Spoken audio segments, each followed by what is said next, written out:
Could you say a few words about the falling out on the one hand of the Saudi Arabia and the UAE on the one hand and Qatar on the other? Are you moving toward a resolution of that situation? It's not a falling out.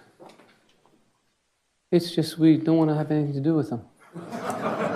The Qataris, since the mid-90s, have been sponsoring radicals. They have been inciting people. They have become a base for the leadership for the Muslim Brotherhood. And the Muslim Brotherhood, you have to keep in mind, is what begot us Takfir and Hijrah, which begot us Al-Qaeda, which begot us Al-Nusra.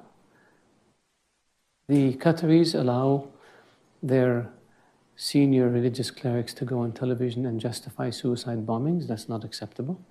The Qataris harbor and shelter terrorists. That's not acceptable. And Nashri, the head of Al-Qaeda in the Arabian Peninsula in 2000, entered Saudi Arabia on a Qatari passport. We captured Al-Qaeda types coming into Saudi Arabia with Qatari passports. The Qataris know this. The Americans know this. The world knows this. The Qataris are funding dissidents in the Emirates and Bahrain and Saudi Arabia and in Kuwait in order to cause problems for those governments and to create instability. Why would you do this?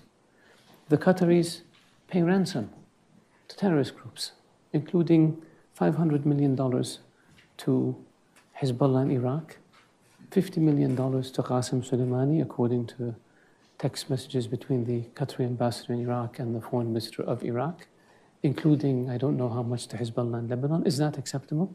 If we gave $1 to Hezbollah in Iraq, we'd be sued in a court down the street. And so the Qataris use their media platforms to spread hate. The Qataris send weapons to Al-Qaeda affiliated militias in Libya. The Qatari Emir was conniving with Gaddafi on how to overthrow Saudi Arabia. The Qataris connected Gaddafi with a Saudi dissident in London who they fund, who connected the Libyans with a group in Mecca with the objective of assassinating the then Crown Prince, later King of Saudi Arabia. Is this acceptable?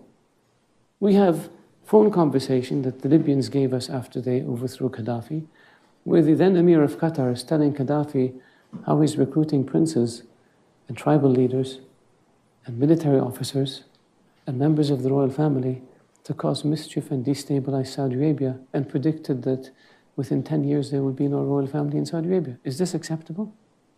They do the same thing in Bahrain and in Kuwait and in the Emirates. So in 2012, we cut off relations with them, the same countries. And a year later, they came back and agreed that they will end all of this nonsense. And they signed an agreement. And nothing happened. So this time, we said, you know what? We're not going to deal with you. Unless you change. This, we will not allow you. There's a list of terror finances that the US puts out, the UN puts out.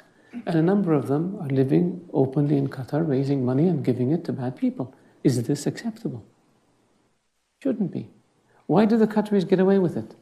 Because I think people see a young country, young leadership, they buy fancy buildings, they have a nice airline, and they think, wow, these guys are really modern. But we have to deal with the dark side that I just explained. And so that's why we said, unless you change, we're not going to deal with you. Now, what happened since we took this action? They signed an MOU with the US on terror financing that they had refused to sign before. They changed their laws to allow the introduction of evidence provided by a foreign government. They reduced their support for Hamas, which opened the door for reconciliation among the Palestinians. All of these are good things. Now we're waiting for them to continue to implement all the things that they promised to implement. They refuse to engage in a dialogue about implementing these issues, and we refuse to talk to them. And so for us, and we've said this to them, we've taken the steps that we took. No dealing with Qatar. You can't overfly airspace. You can't import things from our market. We will not, the military cooperation is still ongoing because that's a GCC issue, and with the US, so we do that. But the other stuff is all frozen until they change. And I hope they change. And if they don't change, we're patient people. We'll wait for 10, 15, 20 years, 50 years. How long did it take you with Castro in Cuba?